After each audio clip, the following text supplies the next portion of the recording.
ఇంట్లో కూడా ఏం రాలే ఎవరికి. ఏం రాలే. అని కేసీఆర్ ప్రభుత్వానికి దీనికి ఏంది తేడా? కేసీఆర్ అంటే గరీబులకు చూసిండు ఆయన, ఆ, లేనోళ్ళకి చూసిండు, అంత చేసిండు. కానీ వాడు ఏమన్నా తినవచ్చు, కానీ జనాల్ని మంచి చూసుకున్నాడు, జనాలకి ఏ ఇబ్బంది లేకుండా ఏ చూసుకుంటారు. ఇబ్బంది లేకుండా చూసుకున్నాడు. ఇప్పుడు కాంగ్రెస్ లో రేవంత్ ఒక్కడే అట్లున్నాడా సీఎం? మిగతా అందరు అట్లే ఉన్నారు. ఏం సార్ మలక్పేట అది ఇది గరీబుల ఇల్లు మొత్తం గుళ్ళు కొట్టేసినారు కదా. హైడ్రా. ఆ, హైదరా అంటే హైదరాబాద్, ఓకే. హైదరాబాద్ ఆటోల పరిస్థితి ఏంది? సంవత్సరానికి 10,000 అది అన్నాడు కదా మరి.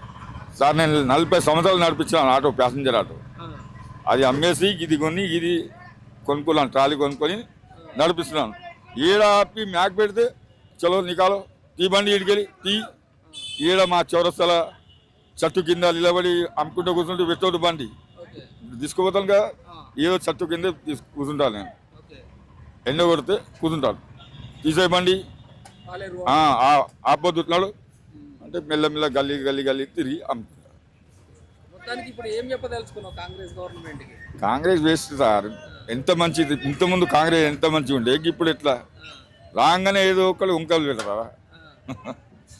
అట్లా చేయొద్దు, గరీబులకు సతాయించవద్దు. కేసీఆర్ మళ్ళీ వచ్చే అవకాశాలు ఉన్నాయి ఒకవేళ ఫుల్ మెజారిటీ నుంచి వస్తారు కేసీఆర్. కేసీఆర్ నిన్న కూడా అసెంబ్లీలో మీ అక్బరుద్దీన్ ఓవైసీ మాట్లాడండి కదా, ఆ, సంజయ్ థియేటర్లో చచ్చిపోయింది కూడా చూస్తారు. బాగానే దాని గురించి ఏమనుకుంటున్నావు? నేను చూడలేదు సార్, టీవీ చూడలేదు. చూడలేదు.